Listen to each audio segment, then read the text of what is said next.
welcome everybody to a brand new episode of the Geek Buddies. Hey! Oh, it feels so good to be back again. It feels like we hit all the right notes for the first time in a while. Thank you so much to Mike Kalinowski and to Laura Kelly, who've been guesting on the Geek Buddies for the last few weeks. But our buddy brother, Shannon McClung, is back again here. Shannon, how are you feeling? How are things? I know people might have seen us already talk about the Disney Investor Day stuff on Sunday, but how are you feeling, my man?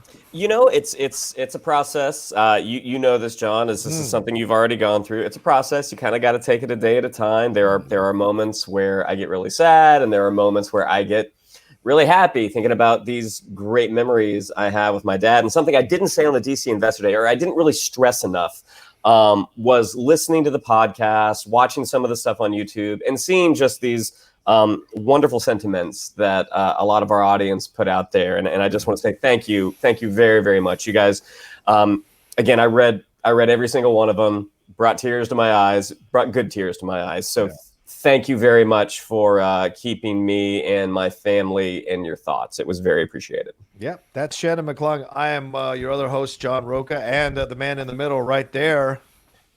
I am Michael Vogel. I also read all your tweets, and sometimes they bring me to tears too. Mike, we got a good crew of people. I mean, the sentiments that were there were beautifully expressed by a lot of our fans. And I think the three of us can feel proud of the audience that we've cultivated in Geek Buddies with how they reacted to the unfortunate news in Shannon's life. Yeah, absolutely. And to our audience, like you guys already know that the three of us are friends. Like you guys know this. You see our dynamic. Vogel and John, so.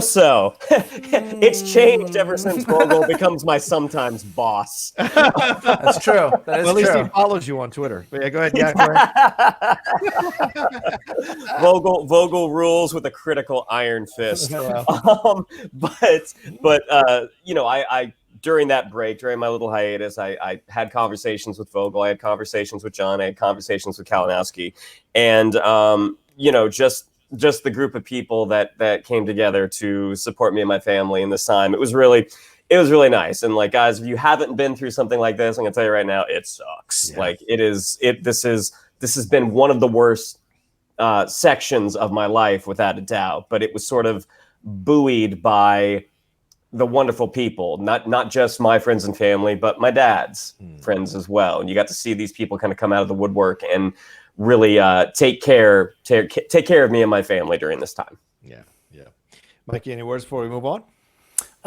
Just echoing what Shannon said and what you just said. Like, you know, when we started off doing this podcast, one of the things that we wanted to do is like be able to have geek debates, geek arguments, debate about all the things that we debate about, where you sort of leave at the end of the day and you're still friends, and kind of putting a little bit more positivity out there in the world. And I think, to Johnny's point, like all of you guys who have been loyal followers, loyal fans, people who are coming to the show for the first time and really enjoying it, like I feel like we're building like a really positive geek community, which is not always the case out there. And so it's great when we're arguing about Star Wars or Zack Snyder or anything else that it's positive, but I think where it's really valuable and really important is, like Shannon said, is that whether it's people that have been friends for 20 years that have grown up together, or people that you are friends with virtually through fan communities, through Twitter, through Instagram, through any social media platforms, it's really nice to have a group of supportive, awesome people. And you guys have all been really supportive and awesome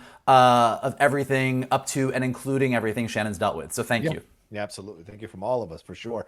We're going to get into things here. For those of you who are new listeners, new viewers, thank you so much for taking a chance on us and the Geek Buddies here. For those of you who are not, thanks so much for staying on the train and coming back. The way the show works is each of us tackles a geek news item. We talk about it amongst ourselves, take a little bit of a mini break, then jump into our main topic. And how could it not be today? Our main topic is Tom Cruise and his comments that he made on the set of the Mission Impossible 6 or 7 that he's shooting back to 76. 76, sure. Mission Impossible 76. Some of those bags under his eyes. It's not that far off. But you take a look. We're gonna have a big conversation about that and some of the controversy and the fallout. A lot of people chiming in from multiple sites. and on both sides of this thing. So it's going to be a fun, interesting conversation for sure. And I have a feeling there'll be some disagreements coming up in the main event topic. So help me, help you. Put on your mask. All right, we're gonna get into all of it, but let's start it off. Who's got our first geek news item today? That would be me. Awesome. All right, well, we are just a little bit over a week away from finally, after 235 years, being able to see Wonder Woman 84. So very, very exciting. Obviously, we are going to have a lot of to talk about when we see it. We've been waiting for it. If you are in an area where you're able to safely go to a theater, you can see it in theaters. And for those of us that are not, you can see it on HBO Max. But the news today is that as people are starting to go to screenings, as the reviews are slowly starting to trickle out, they are really good. There had been so many rumors. I mean, I think we reported on them. We heard from people. Everybody was reporting that the movie was a mess. It was kind of all over the place. It didn't come together the way the first one did. And honestly, echoing a lot of the things that everybody heard before the first Wonder Woman came out. There was all these rumors that that movie was a mess, that it wasn't working. And I think for a lot of us, we went in worried that it wasn't going to be great, and kind of came out, and I think to most people, Wonder Woman stands as one of the top as far as the DC cinematic universe, one of the best. And so it's really, really heartening to kind of go into this holiday season hearing that it's really good. I mean, just for a point of comparison, on Rotten Tomatoes, it's currently standing at 88% compared to 97% for Wonder Woman Part 1. So a little bit less, not quite on the level of Wonder Woman, at least at the moment on Rotten Tomatoes. But I mean, for anyone who goes to Rotten Tomatoes for a where is the scoreline, should I check this movie out, 88% is a solid go see this movie. Yeah. Reviews are saying that it's like an awesome throwback to the 1980s, not just how it looks, but how the movie's constructed. It's highly vibrant, it's colorful, it's playful, it's surprisingly effective at satirizing some things from the 80s. Some of the complaints say it's a little bit cheesy or goofy. One of the big complaints, which I thought was interesting just as far as reviews, and none of this is spoiler, I'm not going to say anything specific, but that they're saying that the film's final act doesn't quite land, kind of turns into a bunch of crazy CG, which is a lot of people's complaint of the first Wonder Woman movie. Yeah. So something to look out for. But Jenkins is an enormously talented filmmaker on whom the studio took a chance, one that's seldom questioned when conferred upon men, and she proves her worth by never letting the spectacle drown out the performances. Let's see. Things can get a little bit messy on the way to the climax. People? Sorry, Mike. Can you name the people who are saying? Oh yeah, so that was from Variety. Okay. My bad. Let's see. We got the Barry Hertz from Globe and Mail says as candy colored and bright as the first film was all muddy dark blues, Wonder Woman 1984 has an enlivening sense of bubbly pop to it. Let's see. We got, Kate Erblin from IndieWire. It's also brimming with the same wonder and joy as the first film, the rare movie of any stripe that doesn't just want to believe in the goodness of people, but is willing to make them truly work for it. That's super heroic. So, all in all, feeling good. I was already super stoked to see Wonder Woman 84 because, like I said, we've been waiting a long time. But now I'm like extra, extra stoked. I think this is going to be an awesome Christmas present for all of us geeks. What are you guys thinking? Stoked? Yeah. Excited? More excited? Yeah, definitely stoked. I mean, I think we had kind of heard the rumblings that the movie was not turning out the way that they wanted before the first trailer came out. Right. And that first trailer came out and it was 80s. It was 80s awesomeness. Now, an editor can do an amazing thing with the trailer. You can make almost any movie look pretty good. Yeah. But there was a vibe to the trailer that was like, God, I know things can go off the rails sometimes, but this seems awesome. But I remember when we were at the Comic-Con in Hall H, what was it? I guess it would have been 2018 when they showed the first footage from it. Oh, yeah. And there was definitely a vibe in the room of, I hope that this comes together because already this feels differently. I mean, granted, you're watching things out of context, and you're watching things that are still in process. And Patty Jenkins was very clear with that. Like, hey guys, this is a cool effect shot we wanted to show you. Yeah. We can't tell you what's going on. You can kind of put it together a little bit. It is weird though that The first one kind of had this dark cloud hanging over it. A lot of that had to do with the casting of Gal Gadot, because people knew her from Fast and Furious, and they were not overly impressed with her work in the Fast and Furious. And I will count myself as one of those. I was not crazy about her in Batman versus Superman, but under the direction of Patty Jenkins, she turned in a fantastic performance. And I feel like her skills, like, she's getting better and better and better with each movie, but I don't think she's ever as good as she is with Patty Jenkins. A lot of movie stars have that one director that they shine under. I mean, for Schwarzenegger, it's James Cameron. I mean, Schwarzenegger's never better than in a James Cameron movie. But it is weird that both times with Wonder Woman, that this dark cloud kind of presides over it before it's released, and then it comes out, and at this point, it is proving the naysayers wrong. Yeah, It's all so weird that a female superhero movie with a female director just constantly gets questioned like this. I don't know where that comes from. I mean, there is definitely a case for that, but I mean, every superhero movie now gets scrutinized to pieces, but certainly that's an element of it that you can't ignore, that is there for sure. But if this is not a bad pattern, if people are going to doubt you and then the critics love it and then the fans are going to come in mass, of course, it's not going to be the $1 billion that I think a lot of people were predicting. But at least these are great reviews for the most part. I've read most of them myself, and it's got me excited. I was not one of the people selected to see it early, so that's okay. Watching it Christmas Day is going to be a lot of fun. I'm sure the three of us will review it for the Geek Buddies. It'll be a fun review for the three of us for sure. But this excites me, and a lot of the things that from the reviews that I'm hearing, the one thing I'm hearing, through all these reviews is it's what we need right now, a tonic for our times, and that makes me even more excited to see it. Of course, it's going to be bubbly and vibrant and colorful, because the 80s were bubbly and colorful and vibrant for the most part in pop culture mainstream. So we had those neon bracelets and all that kind of stuff. So for me, I think this sounds like it's going to hit all the right notes, and I'm going to have a good time. I'm not surprised that there's issues with that ending. We saw some of that cheetah CGI fight in the last trailer. It did not win me over, didn't win a lot of people over. So that may be it. It may have shades of Black Panther, where it's a great movie, and then that final fight, you kind of have to forgive it a little bit because it's CGI heavy or CGI based. So we shall see. But overall, great to see these positive reviews. Now I'm excited to see it even more. And I hope it's something that most people will enjoy in the end and walk away and want to see it multiple times. Because obviously this is one of the perks of it coming out on HBO Max. You can watch it multiple times in a day. You don't have to keep coming back to the theater. You can literally sit there and watch it 3 or 4 times in a row and enjoy yourself. Sounds like it's going to be the most wonderful time of the year for everybody. Oh, boy. And actually, I did also want to mention, if you are interested, if you don't mind being spoiled slightly, you can go to YouTube. HBO Max has released the very, very beginning opening scene of the movie. I watched it since I knew we'd be talking about it, and I got to say, it got me stoked. The thing that got me the most stoked about it, Hans Zimmer, I don't know if he did the entire score for Wonder Woman 2, but he did do the opening track called Themyscira, which was released on iTunes a while ago.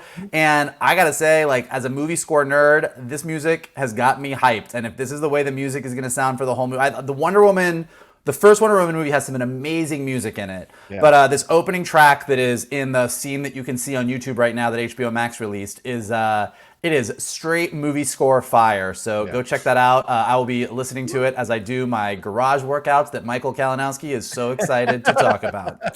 But if this does well, what's the conversation to have afterwards? Is there a Wonder Woman 3 in play? And if it is it going to be straight to streaming? Is it going to be theater specific? What do you think will be the reaction to this afterwards? And do you think Patty and Gal are going to be asking for a huge chunk of change up front instead of any back end points or any of this stuff like that? Because there was a report today that Marvel is now, or Disney is now not renegotiating, but negotiating for both possibilities now for projects going forward. What a streaming will look like a contract and what a straight to theater will look like. So what do you see, Mike? I don't think anybody knows. I think that right now we're living in a time where by necessity, the studios are making the decisions they're making. And we've talked about this 100 times. And there's 1,000 articles you can read about it. But I think the end answer is that once movie theaters are open, once we get to the end of this crazy, crazy point in history that we're living through, and we can all go to the movie theaters whenever we want, then is when the rubber's going to meet the road. Then we're going to see what they really do, because I think there is an upshot. Like I think it's a safe bet to say that the window between theaters and streaming is going to become much smaller, no matter what. I maybe some studios are still going to do this day and date, and if you have Disney Plus or you have Disney Plus Premium, you get to see it at home, but other people are going to go to the theater. Like Right. there's 1,000 ways that they're doing it, and it doesn't surprise me that they're sort of negotiating it both ways. I'm sure that most of the people. I was talking about this with a friend of mine last night about all the Marvel shows that. None of the Marvel actors who were kind of contracted for multiple movies had streaming TV shows in their contract. So that was a new contract that had to be done. But you can guarantee that if you get cast in a superhero movie or a Star Wars movie at any point moving forward, there's going to be and if you're in streaming, we're figuring this out now, X number of TV shows, X number of episodes. So it's definitely all going to change. We'll see how drastically it changes once the necessity is gone. Fair. Well, and also you figure, because it was reported that Patty and Gal Gadot both got a payout, that the other creators for the 2021 WB slate of films have not gotten as of yet. No. That those conversations are ongoing. I'm assuming they gave them that payout because they definitely do want a third Wonder Woman film. But at this point, it's not going to show up for at least 4 years because Patty Jenkins is moving on to Rogue Squadron, which is supposed to come out December of 2023. I think the likelihood of squeezing in a third Wonder Woman in that window is very unlikely. But my guess is if they're paying them that significant amount to make up for what they're not going to make from the film's theatrical release, they definitely want a third film. Absolutely. Well, we'll see what happens. It drops next week as Christmas comes into view. It's going to be dropping there. Soul will be dropping as well. I imagine we'll try and do a review of that as well. If Mikey and Shannon are into it, we'll have a little fun with that too. So certainly a lot of work for us on Christmas Day. Eventually, not on Christmas Day, but certainly we'll be watching it on Christmas Day, and we'll be curious to hear what you all think about it as well. All right, let's move on to our second one. Is that me? That's you. All right, let's get into this thing. Well, we go from the sunny shores of Themyscira and the 80s into the darkness of Zack Snyder. This is coming to us from Deadline. Zack Snyder's new cut of Justice League apparently has changed so much that he believes his 4-hour opus, is what Deadline is reporting, will be rated R. Apparently, he said the movie is insane and so epic and is probably rated R. That's one thing I think will happen, that it will be an R-rated version for sure. We haven't heard from the MPAA, and he said this to EW, Entertainment Weekly, in an interview, but that's my gut. So, and Zack Snyder said this, Ben Affleck's Batman uses the F word in one scene. Cyborg speaks his mind, which I don't know what that means. And bad guy Steppenwolf is pretty violent, hacking people in half. Warner Brothers filmmaker was asked about the elephant in the room, that being the studio's audacious theatrical HBO Max day and date release strategy for 2021. Zack Snyder said it felt like a pretty bold move and that maybe the implication wasn't 100% thought out. I feel like there's a lot of people panicking during COVID. I hope that in the end, that's what this was, some sort of knee-jerk reaction to COVID and not some sort of greater move to disrupt the theatrical experience. I thought we were kind of already getting very close to the ideal theatrical window where you still had marketing material out there and you hadn't forgotten about the film by the time it came out on DVD or streaming. I thought we were starting to hone in on that sweet spot, but this kind of throws a monkey wrench into the works. Now, remember, Justice League cost $300 million, and Snyder had to step away and all of that. So this is an interesting situation here. We got Ben Affleck, we got Batman cussing, Cyborg speaking his mind, which I don't know what that means, to be honest with you. Steppenwolf ripping people in half. But I'm not surprised that he wants to rate this thing an R. This is Zack Snyder's Justice League, and I imagine if he's getting the reins taken off of him, he wants to do his vision of this dark version of the Justice League. And we saw, and not Justice League Dark, his dark version of the Justice League. And we've seen from his previous films, they had to rein him back to get him under that PG-13 thing, barely. So does this encourage you or discourage you that it's going to be an R-rated version of Justice League? Anyone would like to chime in? I'll go first because I'm sure Vogel has a rant that is developing right now.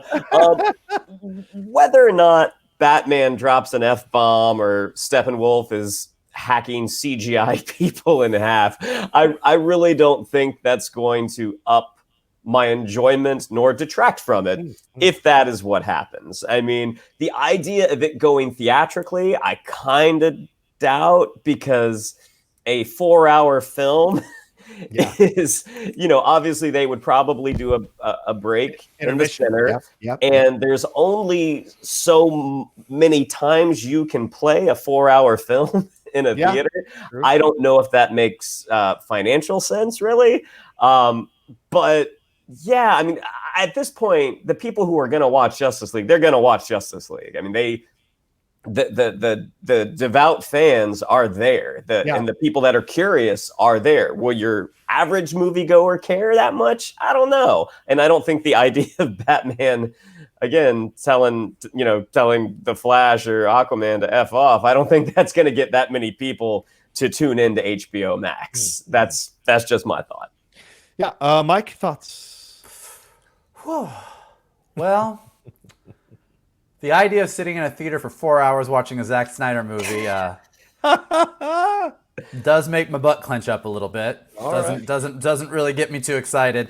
No, look, here's the thing. I don't care if Batman says fuck. Like I don't care.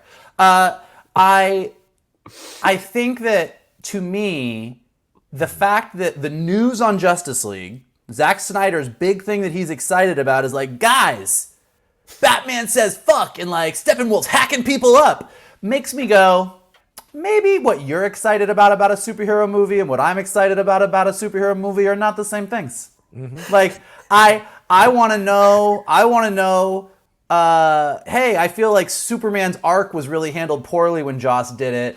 I'm turning Superman into the hero that I want him to be. Or this movie really focuses more on the relationship between Batman and Superman. Or you really see how Diana, Clark, and Bruce come together to form this. They each represent a different thing about heroism. Like, there's 1,000 things you could tell me that you're doing and that what your version is that Joss's wasn't, that I would go, oh, that's interesting. Yeah. But Batman dropping an F-bomb and Steppenwolf like hacking people, it's now like Cyborg speaking his mind and having a bigger role in the relationship between his dad being bigger, like that I'm interested in. Mm-hmm. But it's like, it just to me is the fact that he came out with this news and Twitter sort of devolved into, should Batman say fuck or not? I'm like, this is not the thing. I will also say, sort of on the executive side of things, this is sort of, to me, aside from my own personal enjoyment, this is sort of where I feel like Zack Snyder goes down a road that is not good for the overall DC franchise. Mm-hmm. I love Harley Quinn. It's one of my favorite animated shows of the year.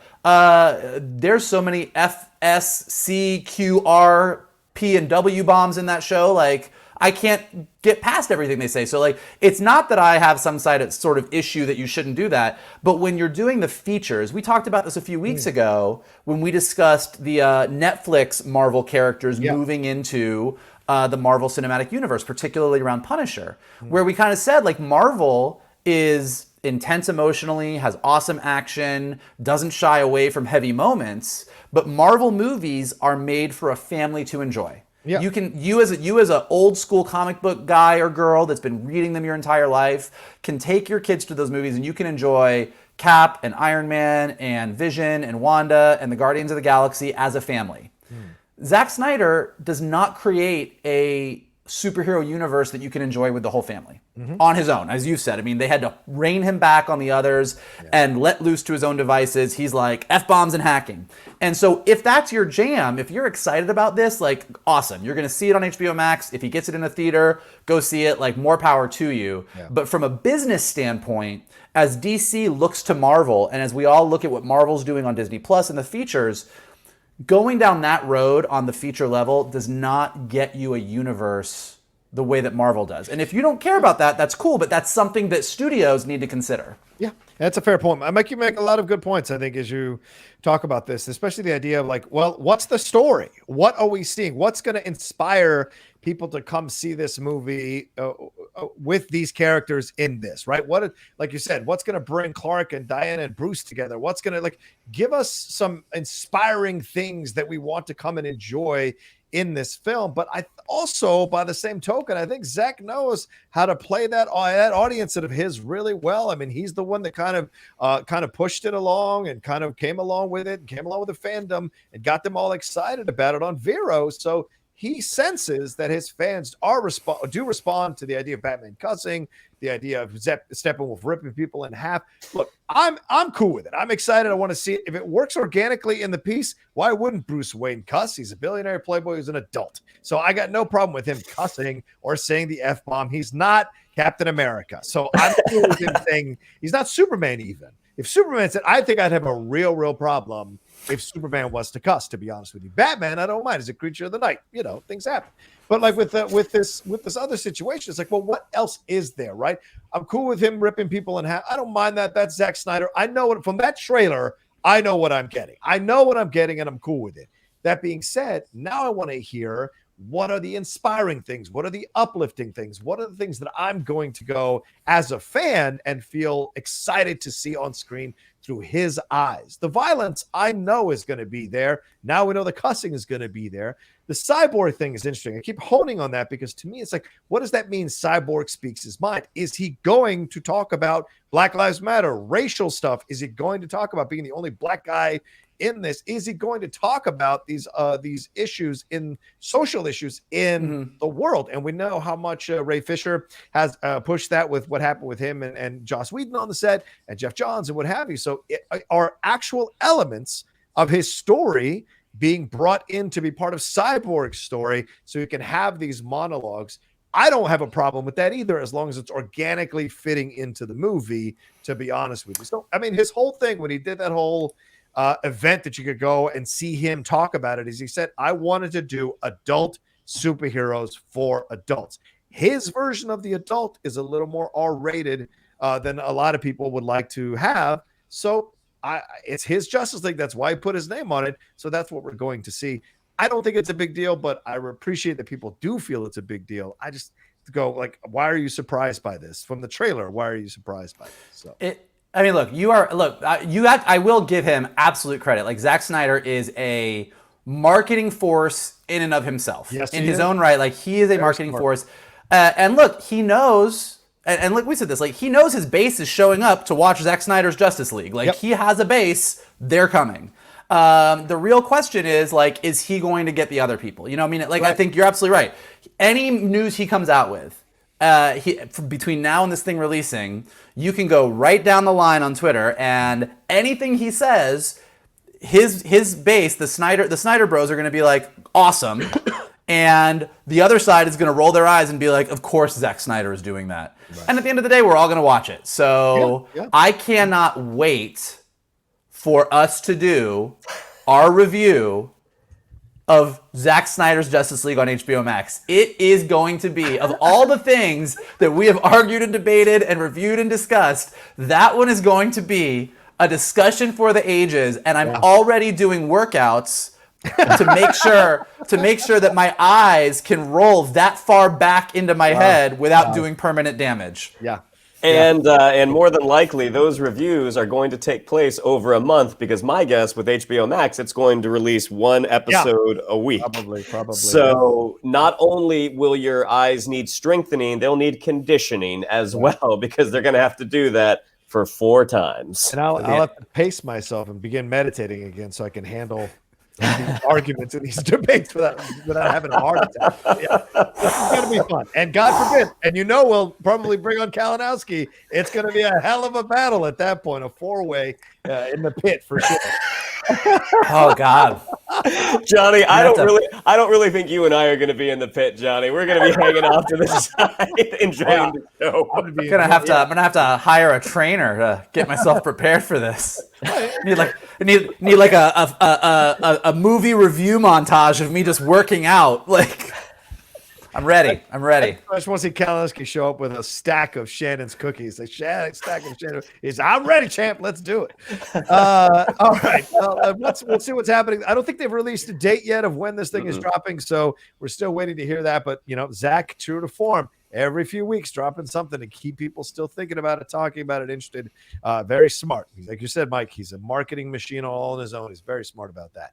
All right, what's our last news story before we take our break and get into our big topic? All right. Well, the Library of Congress's National Film Registry has announced its annual list of 25 motion pictures picked to be preserved for future generations.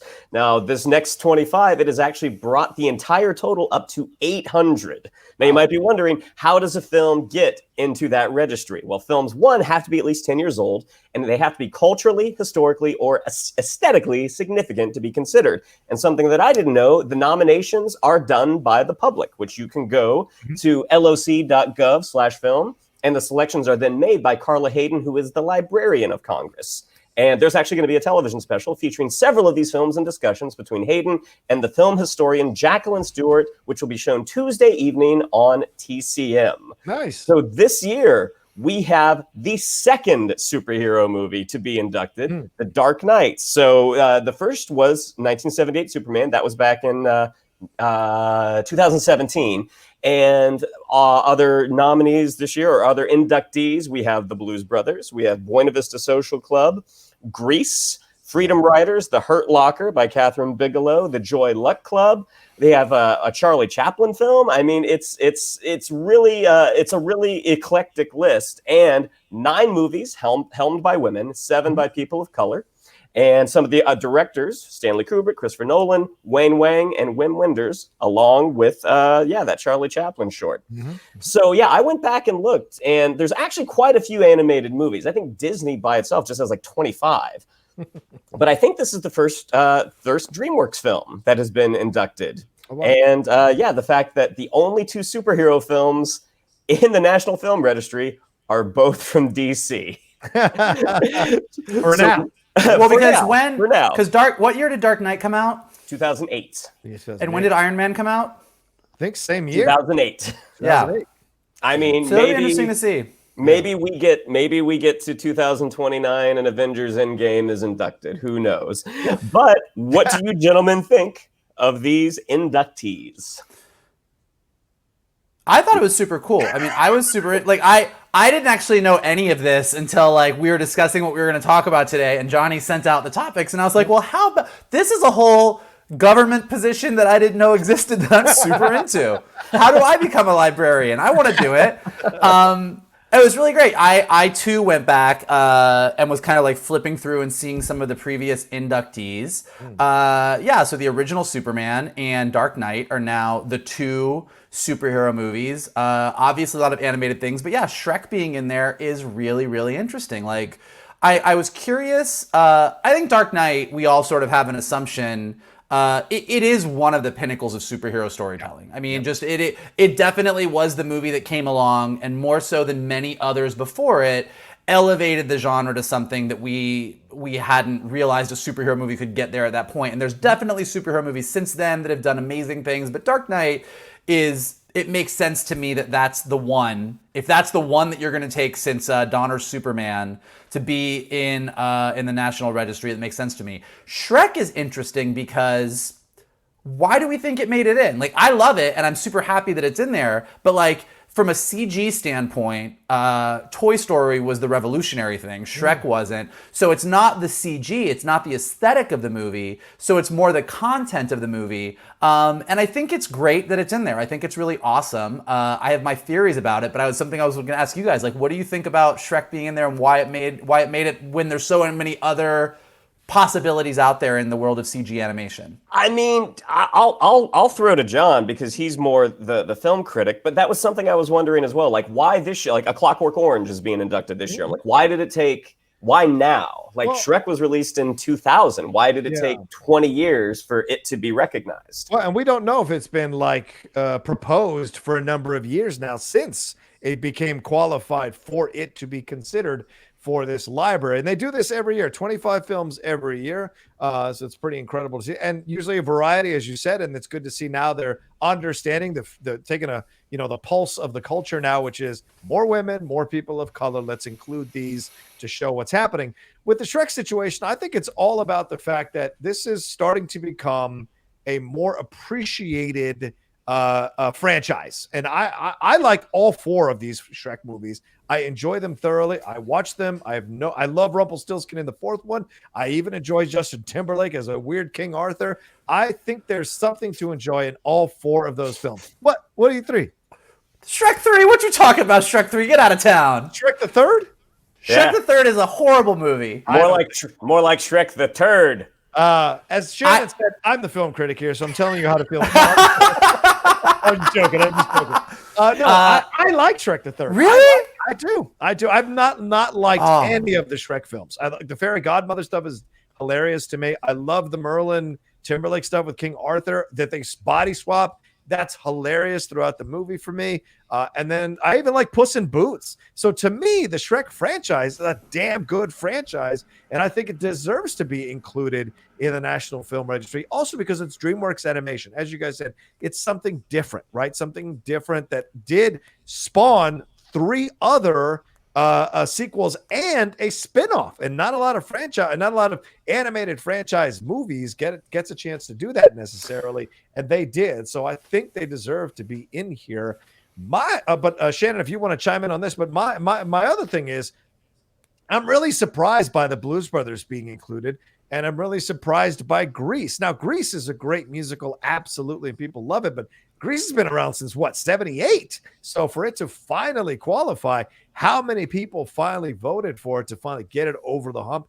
And Blues Brothers, that's pretty much a guilty pleasure for a lot of people. It did not do well at the box office. It kind of doesn't hold up with some of the stuff in that movie, but overall, it's still one of people's favorite ones to watch. It's in constant rotation on cable. So maybe that's the reasons why those 2 were included. I mean, Grease, I'm surprised that it took this long. Yeah, like Grease is one of those musicals that, at least for me in my house, my sisters loved watching that movie. I didn't appreciate it until much, much later when I got into like drama and musical theater. Blues Brothers, it's so weird because, it spawned 1 sequel in 1998, which, you couldn't really do without the loss of Belushi, which they did address in the movie. The movie wasn't awesome. I mean, at that point, the epic car crashes, it's like, all right, we've gone through the 80s and the 90s. The car crash has been done.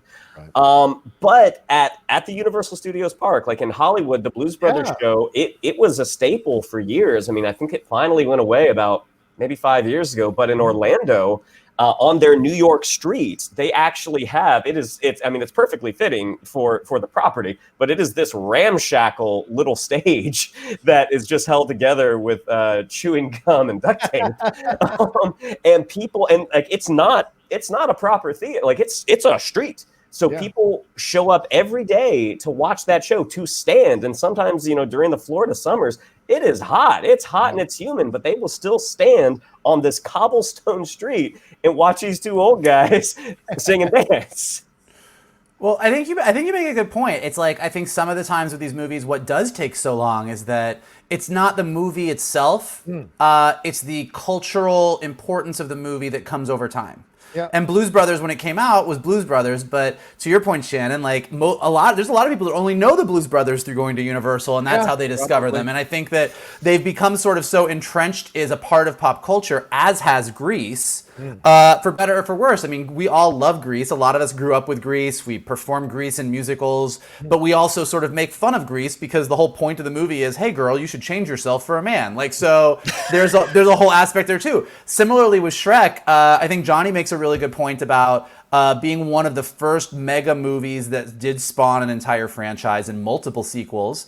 Before a lot of other movies, before Pixar was even necessarily fully going down that road in all of their sequels. And I think also, though, it kind of was a turning point for DreamWorks. It's where they kind of just abandoned 2D animation entirely. And it was also the moment where movies started coming out that were doing the anti-Disney.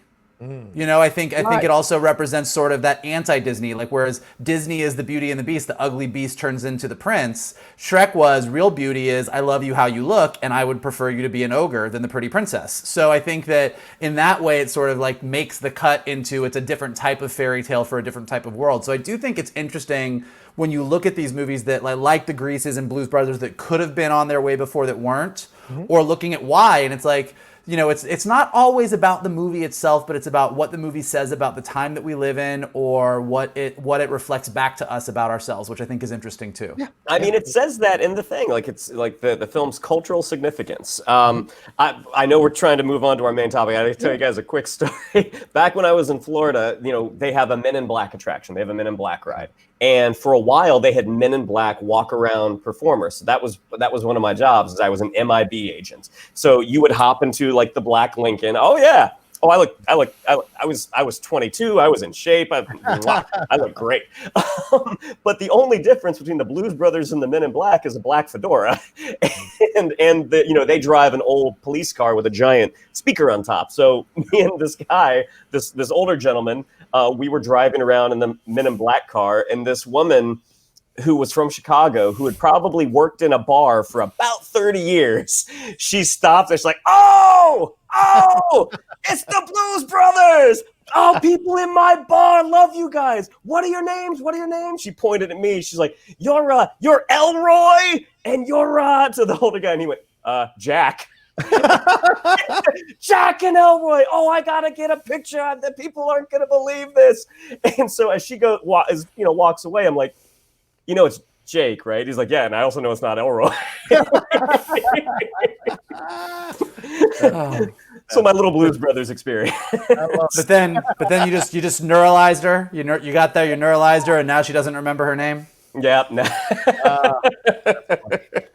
Well, I mean, it's a good group, and also I want to give a shout out quickly to Buena Vista Social Club. That's one of my favorite documentaries. I have the Criterion Collection version of it right here. I mean, I love watching that. Such a great reappreciation of Cuban music that had been kind of stamped out by communism, and how Wim Wenders went down there. Oh no, was it? I think it was Wim Wenders went down there and interviewed a bunch of these Cuban musicians, and when they were being allowed to come back and perform their stuff.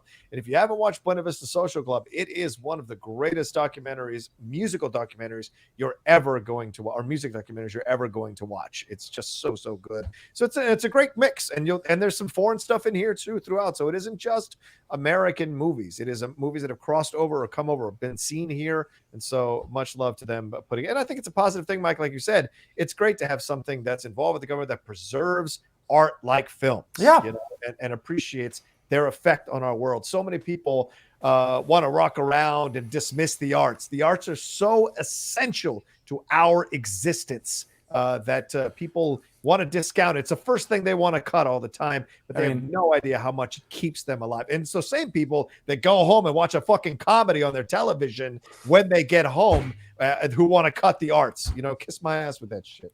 Hey, literally pays my bills. So. Fair enough.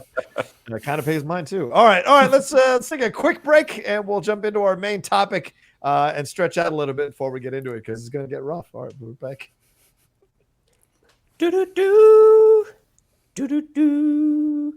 Do-do-do. Well, see, I thought we would have been like dun dun dun dun dun dun dun dun dun dun dun dun dun dun dun. I mean, that would have made sense, but we were just talking about the Blues Brothers, and I thought it was more uplifting. I know, but like I'm so excited about where we're going now. Stop living in the past, man. Marty.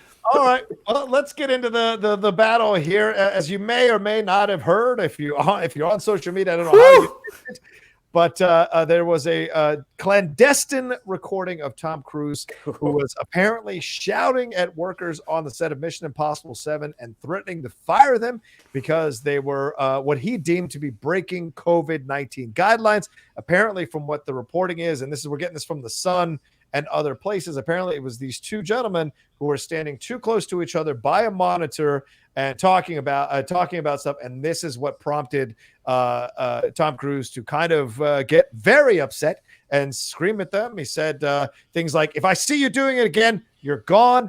seeing two crew members standing too close to one another in front of a computer screen. He said also, that's it. No apologies. You can tell the people that are losing their homes because our industry is shut down. They're back there in Hollywood making movies right now because of us. We are creating thousands of jobs. We are not shutting this movie down. Is it understood? If I see it again, you're gone. All this stuff. Your reading of this is leaving out a couple words that are very important. Your reading sounds very whitewashed here. A little bit. Whitewashed. Don't you don't get you left out anything. You left out the Batman F-bombs. Yeah, right. I believe it was. This is our fucking industry. We are putting fucking food on fucking tables. No apologies. You tell people they're not going to lose their fucking homes. I wasn't done. I wasn't done. He said, we are the gold standard. They're back there in Hollywood making movies right now because of us, because they believe in us and what we're doing.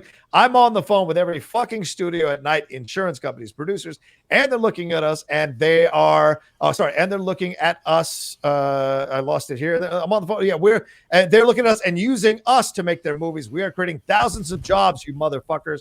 I don't ever want to see it again, ever. You can tell it to the people who are losing their fucking homes because our industry's shut down. It's not going to put food on their table or pay for their college education. That's what I sleep with every night, the future of this fucking industry. So I'm sorry. I am beyond your apologies. I have told you, and now I want it. And if you don't do it, you're out. We are not shutting this fucking movie down. Is it understood? If I see it again, you're fucking gone. Am I clear? Do you understand what I want? Do you understand the responsibility that I have? Because I will deal with your reason. And if you can't be reasonable and I can't deal with your logic, you're fired. That's it. That is it. I trust you guys to be here. All right. And this comes on the heels of them delaying the film for 52 days because of COVID. Remember, he's shooting these things back to back with Christopher McQuarrie. Some very, very strong words, as Michael pointed out. I was getting to them, but some very, very strong words, as Michael pointed out, from Tom Cruise yelling at these crew members. I'll say this right off the bat, and then we'll get into the discussion. I am in favor of what he did. I liked what he did. I thought it was correct. I tweeted it out, and a couple of sites like BBC or whatever picked up the tweet and used it. But whatever, the point is, I still feel strongly that this was the correct thing to do, because a lot of us are pretty sick of seeing people violating protocols all the time, not wearing their masks correctly, being lackadaisical about this kind of stuff. And I wish more store managers would yell at customers. I wish more people would yell at people who don't have their mask. Yesterday, Judge Judy came out with a story where she, in an interview, said that she confronted a guy at her hair salon who was not wearing a mask. She dressed him down and yelled at him and told him, "You like Judge Judy? Well, you're not going to like me now," and went off on him. He came back later with his mask on and apologized to Judge Judy. So, at some point, we got to stop holding hands and stroking hair. At some point, people are dying in record numbers, and we need some strong reactions here. And I don't fault Tom Cruise, but I know that is not the majority opinion on this show. So let's get into it. Michael, please. The first thing I want to say is, and this is why I would be fired very early on if I was a production person. When he said in the thing, when I was listening to it, and he said, "Am I clear?" I was like, "Oh man, I would have been like, Crystal." Yeah. And he would have said, "What did you say?" And I would have said, "Well, you said, am I clear?" And you said, "Crystal." And then we said this. And he would have been like, "Oh, he's a funny guy." Like, I would have gotten fired in that moment, fired off the set. Look, I do think it's funny. I think I said this to you guys yesterday when we were texting about it. I find it amazing that Tom Cruise is truly the only guy in Hollywood that can get a recording of him dropping the F-bomb and screaming at an entire set full of people, and people will be like, he's a fucking hero. I think him or George Clooney, I think, are the only two people. Maybe, but the closest thing that this sounds like is Bale on the set of Terminator. No. I'm not saying. Look, I'm not saying. There's no photographer. That's not. No, you're saying the closest comparison. When you listen to how angry he is, screaming at the top of his lungs at a crew, yelling "fuck" left and right, the closest thing it sounds like is Bale. Now, look, Bale was just going off. Like, with Tom Cruise, we do have this fact that what he was yelling about is something that we are all dealing with, like literally globally. The entire world is dealing with it. every one of us in little ways, big ways, small ways, whatever side you land on this, like you think the masks are ridiculous and the social distancing rules are ridiculous, or you don't, everybody has had to deal with your friend who felt a different way than you, the discussion of, I'm not going to go to this place because this person is at this place, or I can't go, hey mom, I can't come home because you and dad are doing this. Like, we've all dealt with this at some level. So he's yelling about something that we universally understand right now and are all dealing with. I applaud the level with which he cares about the bigger industry as a whole and the way that this affects everybody. Like the fact that what he was screaming about was not his own safety. What he was screaming about was not just, we're not going to be able to make this movie and I can't make my bajillion dollars. He was screaming about the industry, and if we get shut down, everybody gets shut down. And so I applaud him in that right. Where you and I just disagree, and we have disagreed about this for 20 years, and we will disagree about it for the next 20 years, is at Tom Cruise's level of importance, at Tom Cruise's level of influence, at Tom Cruise's level of his ability to be at the top of the entertainment industry pyramid. I think he could have done everything that he did and gotten his point across just as well without going crazy on set and dropping F-bombs. That is just and this is not I'm mad at Tom Cruise about it, I think this whatever. I live in a world where I just believe that the biggest issue we have right now, beyond COVID or anything else, is like that we are all so divided on things and we're screaming at each other every day, whether it be on social media, in Twitter, or in real life at a rally, or because somebody at Trader Joe's is kind of being stupid and has their nose sticking out over their mask, whatever it is. We're all so angry and we're so upset and we're so quick to anger that it's easy to just fall into this, like, I'm screaming, I'm fed up, I'm upset. Tom Cruise could have gotten his point across without doing all that. That's all I feel about it. I think that's my opinion. I want to come back in it, but Shannon, please. I 100% agree with you, John. I think under normal circumstances, you can justify, like, listen, there is no need to do that in front of people. You do not need to be dropping profanity. You don't need to be giving anyone a public dressing down. These are not normal circumstances. You listen to that audio recording, and yes, he is very angry. You can tell that his voice is slightly muffled, and that is because he more than likely has a mask on. Yeah. This is not the rant of an egocentric performer. This is a guy who is bearing the weight of this entire production, which is going to affect other entire productions. Yeah. Now, one thing we are missing from this is context. Like, we do not know what led up to this. We don't know if there had been incidents before where someone has to come up and correct someone's behavior. You know, I've been reading on Twitter with some people that I agree with, that I generally agree with. They're like, if I'm a PA making $14 an hour and 4'11" Tom Cruise comes up yelling at me, I'm going to do X, Y, and Z. It's like, okay, one, we do not know if these were two PAs. Like, to my knowledge, that has not been confirmed. This could be two crew heads. This could be guys that are actually making a good amount of money. And I think if you're working on a production as big as Mission Impossible, two Mission Impossible sequels, you're not getting what am I trying? You're not getting $14 an hour. Exactly. You're not. You're making way more than that. I think you're probably getting the best of the best. Yes. So for him to reach this level, because no matter what you think of his personal life, professionally, he is known to be not just a very reasonable guy, but a pretty good guy. Yeah. So the fact that it has reached this level, there was probably a history here. So the fact that he took it upon himself he probably lost his cool, and you can hear that by the end. He does calm down. Yeah. I think it was 100% justified, and I think we would all like to have Tom Cruise next to us the next time we go out in public. Yeah, I mean, this is the thing that I feel like I'm cool with that. I feel like because no one's and people who, and I saw that too. I was like, I'd have beat him up. I was like, you didn't do shit. It's Tom Cruise. You ain't doing shit to Tom Cruise, especially because the second you swung your hand back, three dudes would step right in front of you, crush and push you into the ground. And the second thing is, and that's what I didn't like, Shannon, is I saw some people developing narratives that they had absolutely no basis for.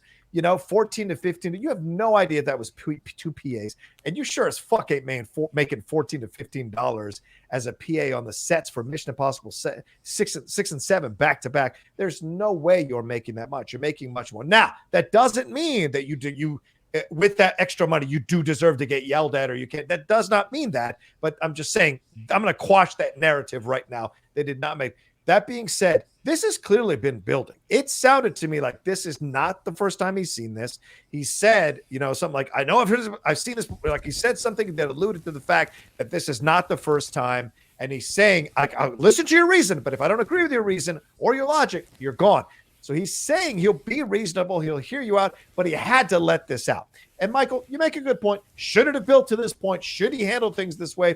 In a vacuum, in a regular instance on a set like Christian Bale, fuck no. But this is something else. If one of them gets COVID, two of them gets COVID, an entire production is shut down for days, and people lose money because these guys were casual about it. So we don't know, and like you said, we don't know the context. How many times were they casual? Has he been seeing this on the set too much? Has this been slowly building? And you know how sets are. People get more and more casual as they are on a set longer and longer. They get more relaxed. And Tom Cruise, which is not pointed out in these articles, he paid 500,000, I think, pounds or lira to rent out a cruise ship as a quarantine area for them all to be in, like a bubble. All the crew and the staff are on that ship. And so, and then they come to work and back and forth. So those are the things. I think there's a lot more here than just this is a dude losing it on the set. I think that's true. And I do want to be like, look, I don't have an issue. I think Tom Cruise, in the big scheme of everything, to Shannon's point, look, he has a reputation for being a good guy. Yeah. People that we know personally have been like, I've been on the set with Tom Cruise. He's a good guy. To your point, he has gone out of his way to try and create a safe work environment that allows production to move forward. Like on any level of this big picture, Tom Cruise comes out a hero. As I said at the beginning, even the fact that what he's screaming about is other people's livelihoods. Like he comes out ahead on all of this. So I actually don't have an issue. Like when the stuff came out yesterday and I heard it, I was kind of like, all right, yeah, I get it, Tom Cruise. I will say that, like, you both are kind of going like, well, people are creating a narrative, but then there's also, you're creating a narrative a little bit as well of like, well, I mean, it sounds like these people had done this before and he probably did this. And like, analysis of it, no, for sure. But I'm just saying, like, the fact of the matter is we don't know. Like, and were these people like, you have to be 6 feet apart and he saw you 5 feet apart and he's yelled at you a few times about it and he flipped out because you were both trying to look at a monitor at the same time. And in the big scheme of things, maybe this wasn't the straw to break their camel's back. Like, we can all conjecture one way or the other all day. What I will say is what bothers me more, I think, as I woke up this morning, because it didn't bother me last night, I was kind of like, yeah, Tom, like, I mean, I get it. Yeah, you need to run a smooth set and you kind of lost your cool. Okay. It was when I opened up Twitter this morning and it was the, as happens sometimes on social media, people were either on the, don't you dare lionize Tom Cruise. How dare he ever speak to anybody this way? He's the absolute worst human being ever. Right. Or Tom Cruise is literally a hero. He is the greatest. We should all be screaming at people like this. That's the way we're going to defeat COVID. It's like, well, both of those things are crazy. Like, neither of those things is actually accurate. At what point do we stop holding hands? At what point are we done with this bullshit and we start yelling at these anti-masking motherfuckers and be like, cut it out. You're killing people. We are breaking records every day because of the casualness of these people not wearing masks and people like Trump completely having these super spreader events and asshole liberals having super spreader events in those parties as well. Like, it's from both sides that people are acting like complete idiots and assholes about this shit and not taking it seriously. We've held hands and stroked hair for months. At some point, a good dressing down or yelling is good. Your father, I'm sure, yelled at you at some point for discipline. Your dad, sorry, Shannon, I don't mean to say, but I'm sure he yelled at you at times. My dad yelled at me. Sometimes you need a good yelling to kind of get you squared away about a situation. He wasn't insulting them personally. He was saying, just stop doing it because of all this other shit. As I said, it's more, and to me, it really is more about this. It's not. Yeah. It's the reactions. It's like, look, Tom Cruise lost his cool. I've lost my cool. I'm not gonna sit here and be like, I've never lost my cool on anybody. I've lost my cool on a few people. One of them is on this podcast, and he didn't just come back from Orlando. But so, like, look, We've all lost. There was one time you and I were yelling at each other so loudly in our old apartment that I thought the neighbors were going to call the police on us. So like, look, it's happened. And I do not fault Tom Cruise for losing his cool. The dude is under intense pressure, as he said. Producer of this whole He thing. is the one that is talking to everybody and from insurance. Like, I get it. It's the lionizing of this behavior, because I hate it. Like this, and this is where you and I disagree. Yeah. Do we all need to be clear on our rules? Do we all need to put our foot down for things that we're no longer going to accept? Absolutely. But the two sides of our divided country screaming at each other and dropping F-bombs is actually not going to heal anything. It's not going to work.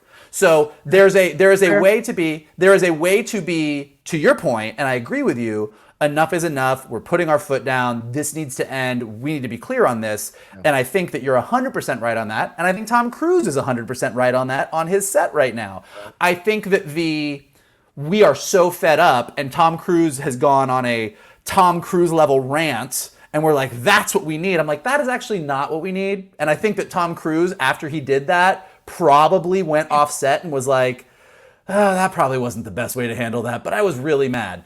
So I think that's really what my big thing is like, just opening up Twitter and seeing Tom Cruise is the worst, Tom Cruise is the hero. And I'm like, I lose my cool sometimes. And I say some very funny things, but I feel bad about it after. I mean, funny. Sir. I think that's absolutely fair, Shan. I mean, this is a situation where, and I think Mike, I think you break it down. I think that's actually fair. Like what he did, maybe can be reasoned with. Some of the reaction, I tweeted some people, I retweeted some people who are like, I want Tom Cruise to be on a loop at a store until he's yelling at people. And I love that, because I mean, we've seen those people walk into Sprouts and purposely pick fights with managers because they didn't wear a mask on purpose to get on, social media or whatever, to get attention. And this is way too serious, and yeah, he lost his cool. I've been on many sets a lot where people lost their cool. Mm-hmm. And the idea that people like, people who have never, ever run a franchise, were the star of a franchise, had people's jobs dependent on them in hundreds, if not thousands of numbers, really have a very, very weak ass leg to stand on, in my opinion. If you haven't been in this situation before, it's not saying, yes, it's okay to yell at everybody all the time. It was in this situation. Maybe this was not the first time, and maybe we'll hear from crew members who say, hey, yeah, it had been going on, blah, blah, blah, or whatever. Then we've got some more context. But Michael, you make a great point. There's no context here, but from what I'm seeing, Lord knows I've lost my cool. I can't fault him on this situation. And I certainly think if you're going to lose your cool, this is something to lose your cool about, because people are losing their homes. People are losing their jobs. Yeah.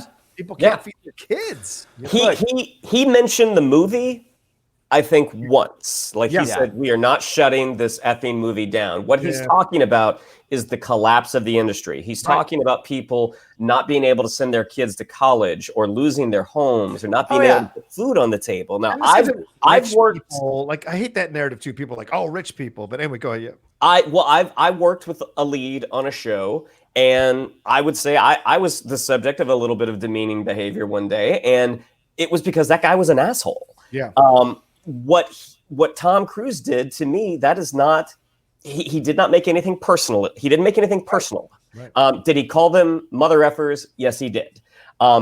Did he say how terrible they were at their jobs? Did he say like you were the worst person? Like he didn't go swimming with sharks on these guys. Like he was literally venting this frustration. So again, and this is not so much a response to Michael, but more seeing the comments on Twitter of like, this is demeaning behavior. You should not do this to an adult. It's like, well, if they're not acting like an adult, then sometimes this is what the action that needs to be taken. Yeah. Here, I'll push back on that a little bit. And again, not to agree, because I kind of I literally looked up Twitter and like the two extremes. I'm like standing here in the middle, and I was like, come on, really? What? But I think that is what he did to those people on set, in public, in front of everybody else, with the tone and anger and violence and words that he used, demeaning? Yes. The answer is yes. Now, was it warranted? Have they been assholes on set? Have they been doing it? Like, no, like what he did is demeaning. The biggest star in the world, the star of the movie, the executive producer, dressing down everybody in public like that in an extended rant is a demeaning thing. Whether it's warranted or not, none of us know. We weren't there. It is demeaning to do that to somebody, to anybody. Now, sometimes people deserve that kind of treatment. Very few times in my experience in life. But I think that, did these people deserve to be taken aside and said, you guys are fucking done. This is it. I've got the rest of the team here. Everybody is watching you. If you do it one more time, you're fucking out. We are not going to, this is not, everything he said, the content of what he said, I agree with. I agree with the spirit of his words. I think that he had, to Johnny's point, nobody can understand the level of pressure that he is on this set right now. I totally get it, and I don't ultimately fault him because, to your guys' point, we live in extenuating times that are kind of crazy and all over the place. It's just as we all look towards, and we all do this, like I'm doing it, you're doing it, Johnny's doing it, as we look towards, I can relate to this because we are all dealing with this on a daily basis on some level. Is this the right way to handle it? It's really not. That doesn't mean that I don't think that he is coming out way better than any other actor who's ever been caught doing this on set, because to all of our points, he's trying to defend the entire industry, and that's why he's stressed out and angry and why he snapped. So I get it. I just do think, yes, it is demeaning, and yes, it's not the best way to handle it. Still might have been warranted, but that's my thoughts. I don't know. I guess I just don't see being publicly, I don't know. I guess because, again, he didn't make it personal. I think it becomes demeaning when you start digging at somebody personally. Like if you were critiquing someone's work that is justifiably being critiqued. Like Bale did. With the and even Bale, like, you know, that rant of a performer, you have a guy who is a very heady actor. You caught him in this very intense moment. That's not an excuse for what he did. On the same token, the lighting guy should have known at this point, don't get in this guy's eye line. We're trying to do something here. The shot's ruined at this point. Like, just wait for them to call cut. But I guess that's why I don't listen to that speech, and I don't find that demeaning. I find that as this is a coach who finally has to go at his players. Yeah. This is what I feel like. And it's a lot of people commenting are like sports fans, and it's like they've seen their coaches yell at those players. Now, yes, you can argue, well, those players are making millions of dollars. Not all of them. And so are you going to pick and choose who gets to get yelled at and who doesn't? Like, that's the thing at the end. If you were okay with coaches yelling at players, dressing down players to get them to play better, and then you got an issue with this, I don't know. Well, but I mean, I think that's the difference. Look, I'm the last person. I'm the last person that's going to argue about sports with either of you. But it's what you just said. A coach yelling at his players to get them to play better. Yeah. Whether or not I agree with that as a strategy or not, like, it is a clear part of sports and sports movies and sports in general. Like, I'm going to give you the tough love. I'm going to yell at you to get you hyped up. I'm going to do whatever. There is an end goal to that. Tom Cruise was not yelling at these guys to get them to be better at their job. Totally disagree. Well, no, I think he was because of the COVID situation. That is part of the job now. It is.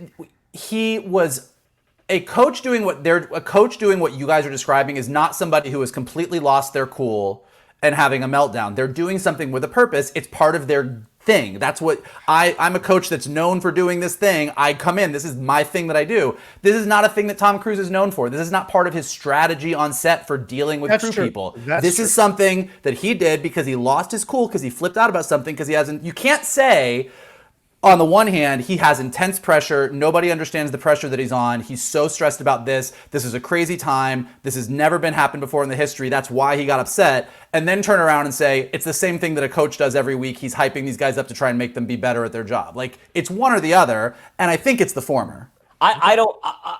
Maybe I misspoke, because I definitely didn't say that he's trying to get them hyped up. Like, he is pointing out the flaws in what they have done, and he is correcting that behavior. Yeah. Yeah, and I mean, I think at the end of the day, yeah, and like I see your point of view, Mike. I do, but I think this was for a purpose. I think he absolutely. I don't think he flipped out. I don't think he lost his cool.